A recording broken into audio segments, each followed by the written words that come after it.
Hey guys, we are here to talk about the 10 toxic habits that will poison teams and tribes. And today is poison number 6, contempt for the people we serve, right here on HankGroffTV.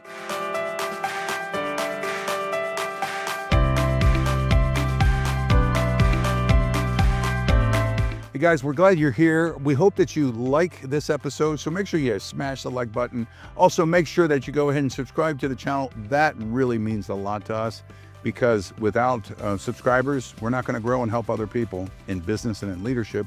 And make sure you share it out with other people. And by the way, we are in the TMF studio today, so check it out and look around. I think you'll find some cool stuff. But let's get to it. Poison teams develop an insider versus outsider culture. And here's how this toxic habit manifests different places. The language that I have heard over my career, and there's really can be some pretty nasty language. In fact, I was talking to an old friend who was a CEO of a major corporation, and he said that the chairman of the board, one of the owners, used derogatory terms that he literally tracked, and he would laugh about it. We're going to talk today about a number of things that happen when you let your mission get out of control. And it starts sometimes with just the frustration you feel. No one starts with a bad attitude towards the people that work for them. Their intentions are good. First day on the job, you're looking at your team members, you can't wait to work with them. But that animosity and then that disdain begins to sink in. And pretty soon, before you know it, you're using words you shouldn't. Have a friend of mine who said that the owner of the company used to say the craziest things, that he would write them down and he would chuckle at them when he would read them again. Things that most of them weren't necessarily bad in nature, but he began to realize you can't talk to people in this way, especially in the modern era. The reality is that, we begin to class ourselves that it's us versus them, and that's a dangerous place to be. I've heard words in business where I've heard people talk called idiots, separated and said us versus them. I even heard a guy say, "Yo, dogs. Yo, what's up, dogs?" And I thought that was funny. In fact, a little funny story about that. I was training a company in Virginia, and I believe it was in the either Richmond, Virginia area, somewhere around there. And I think we stayed at the Hilton or Embassy Suites or Holiday Inn. We had an event, and the gentleman who was managing the event and supporting it and setting us up kept calling me the word dog. "Okay, dog. What's up, dog?" And finally I say, "Hey, sir, I'm not a dog. I'm a man. You can address me. You can call me Hank and call me sir, but just don't call me dog." It's pretty disrespectful, and it just shows your immaturity. But to go back to what we're talking about today is, how do leaders treat their customer? The invisible barrier is what I call it. It's the prioritizing your own convenience over the need, and often with complex processes of poor communication. It's the snide remarks that are made, an office culture filled with smart aleck, cynical jokes and rude comments and eye rolls that, quite frankly, just can't exist. But if you're going to be a great leader, you've got to start thinking differently. Let me tell you a story about the elite task force that one day wanted to show me how they were in the position of authority. This happened just recently. I came coming back from church, my wife and I. We stopped at Starbucks to get a cup of coffee. It's really interesting. I pull up now. I've been a Starbucks member and a Gold member since 2007. Pretty long time to drink coffee. You can imagine the amount of a lot of points I got, but a lot of money I spent.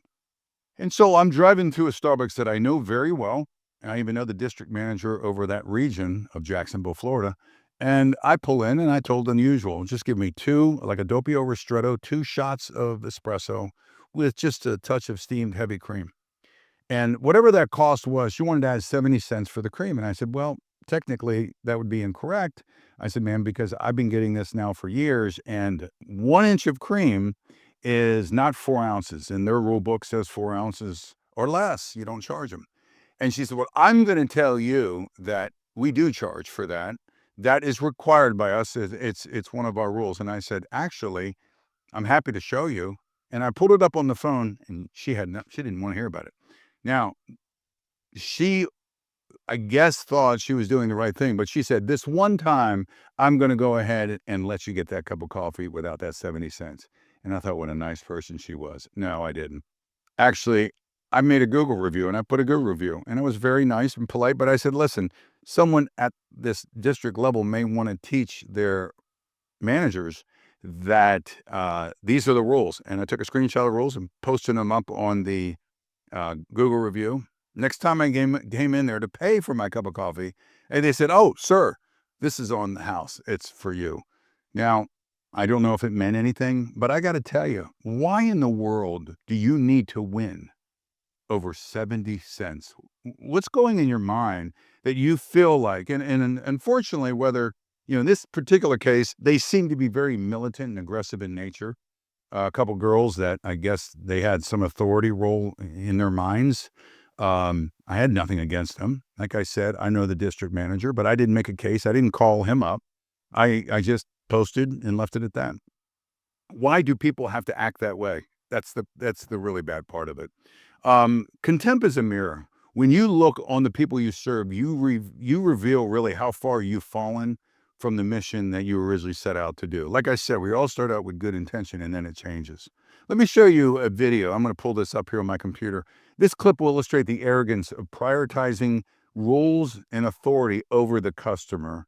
And it's a great clip. So take a look here and watch this with me. Now, here's what I witnessed this week. I was on a plane and noticed that the flight attendant greeting passengers was more interested in telling passengers the rules than offering a warm, friendly greeting as people boarded the plane. Now, there was a woman with a very small pack strapped to her belt. It was maybe an inch thick and barely larger than a cell phone. It probably held her cell phone and maybe her wallet, but it wasn't big enough for anything else.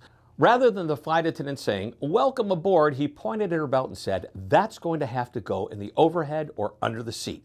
The passenger said, "I've been flying with this for 15 years and nobody has ever asked me to remove it from my belt."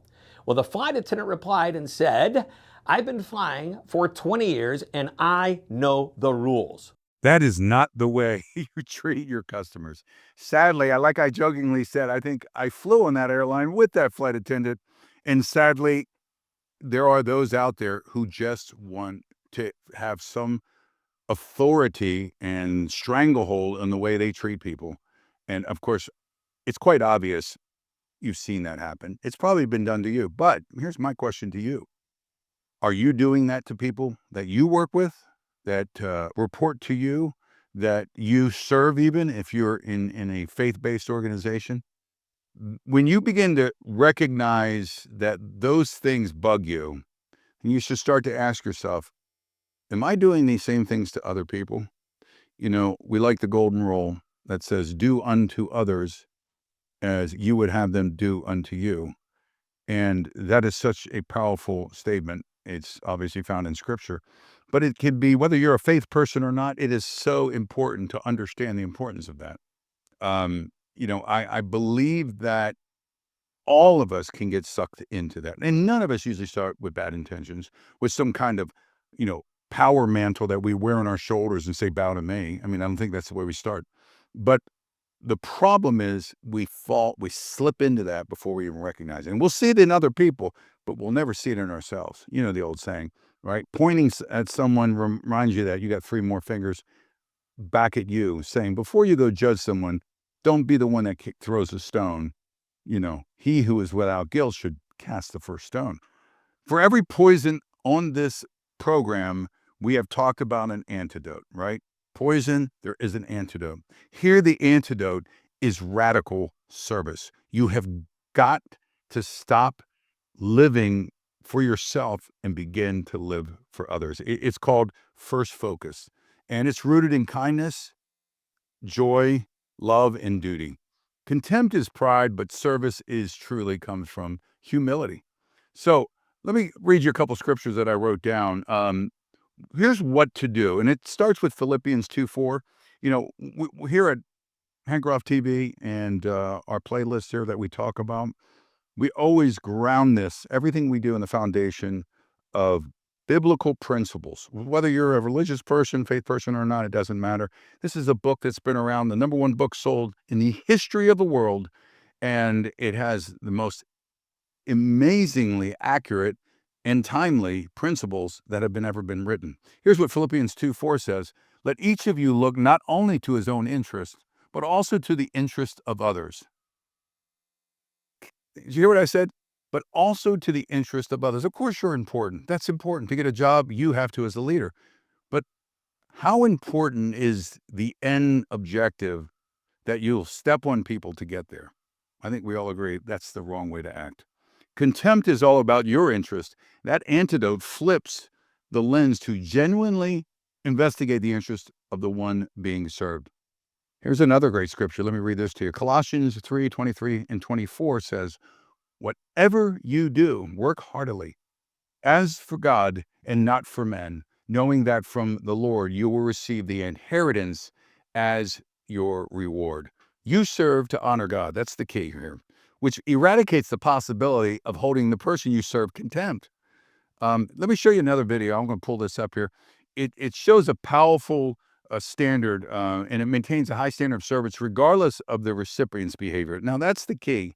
He'll say this here in just a minute, Shep, but he's an expert in customer service, and he reminds us here that it doesn't really matter whether they are treating us nicely or not.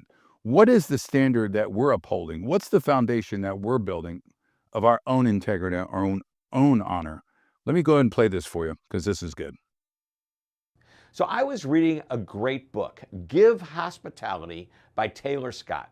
And it's a business allegory about a woman who leaves a job with a toxic culture and finds work with a company that is the exact opposite of what she'd been experiencing. In her second week of training, she sees a sign on the wall with a quote by the American civil rights activist Rosa Parks. It reads, "Nothing in the Golden Rule says that others will treat us as we have treated them. It only says we must treat others the way we would want to be treated." Now, this is a powerful quote, especially when you understand the background behind it. The expectation you have of others shouldn't always be based on how you treat them, and this is especially applicable in customer experience. The point is that you are going to encounter difficult, unreasonable, and downright rude customers, but their behavior should not dictate yours. You have a choice in how you respond. That is so true. You, we have a choice on how we're going to respond. So how do we respond in those situations? You know, as a leader, we're held to a higher standard of responsibility to walk with integrity. People look to you when the times get tough and the rains start coming down, when the flood is everywhere. How do you react? I know that I struggle with it. I'm going to be honest with you. I have struggled my entire life, and I'm going to be very embarrassed of something when you be very, transparent.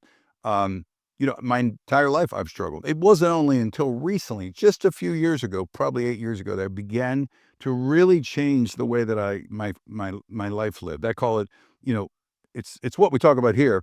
It's right frequency living. It's living life on that right frequency. And I had to dial my frequency over to a place where I didn't need to worry as much about me and what people thought of me. When you stop internalizing yourself and you begin to really focus on others around you, it takes that pressure off of you and allows you to genuinely love people instead of always worried about people loving you. The love will come if you can genuinely show people that you love them. Here is just another one that I think is so important. And, he's one of my favorites here, Simon Sinek. This is where we introduce the playbook with a clip that'll summarize the positive impact of servant leadership. I can't tell you how important this is. And by the way, what he's about to share, this is not my story, but this happened to me, and I'm sure it's probably happened to you. Watch this. Customers talk about they have great service or bad service if they got what they want or didn't get what they want, right? But that's not true. I'll give you an example. Let's say I'm on a business trip and my work is done early and I want to go home to my family. I check the website. I see that there's flights available on the earlier flights. Let's call it a day early. And so I call the airline and I say, hey, I'm done early. I'd really love to get home to my family. I see that you've got availability in the earlier flight. Can I get on that flight?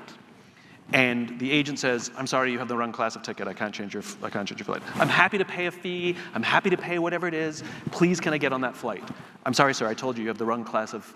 You have the wrong class. I can't book you. You have the wrong status flight. There's nothing I can do. The computer won't let me do it. Okay? I now hate that airline, right? Okay, let's replay that. Okay? Same scenario. Hi, I'm done early. Love to go home. I see you have availability. Can I get on that flight? Sir, I want to get you home to your family. Here's the problem. Your ticket is the wrong class, and so the computer won't let me. But let me see what I can do. I really want to get you home to your family. Click, click, click, click, click, click, click. That didn't work. Click, click, click, click. That didn't work. Sir, let me talk to my supervisor. I'm determined to get you home to your family. Go away, come back. Sir, I talked to my supervisor. We've tried like 6 different things. There's nothing I can do. I am so sorry. I just cannot get you on that earlier flight. Don't worry. Thank you for trying. I now love that airline, even though I didn't get what I want. And that's so powerful what he says there. Even though I didn't get what I wanted, whether you love them or not, you at least value them enough to say, hey, I'm not so quick to rush off and give my loyalty to someone else because, they didn't do it. Today, an incident happened with me that actually really illustrates this whole scenario. I don't want to belabor the issue, but I do voiceovers, as some of you know, and you probably heard my voice quite a bit throughout the world. And it's on social media, it's on commercials and different things like that. I just want to state that in always trying to improve myself, I hired a coach, a voice coach. Very nice gentleman. He's done this for years. He's got way more experience than I do. And we were talking and going through. It had nothing to do with his coaching ability. Clearly very talented. What had to do with the idea that he wanted to sell me a package of 12 or 13 with 1 extra. And I said, before we get started, let's do 4. I'll pay you for 4. And then we'll see how it goes. Well, halfway into it, I wanted to get some more scripts from him. He said, I don't give scripts out. I don't know why. Why would you not give scripts out? I don't give scripts. I only give you 1 script at a time so you can practice on that 1 script.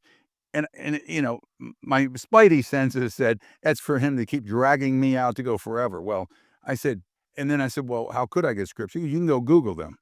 Well, that's not the delivery that a professional would want to give. I've trained companies, have grown in the hundreds of millions and billions of dollars. And I can say that that's not the right attitude. If you want me to be an ongoing customer, then we should be reflected a different way. So I let that go. But today, when we were wrapping up our last training, he said, how are you going to book them more? Are you going to book the rest? You're going to get them all?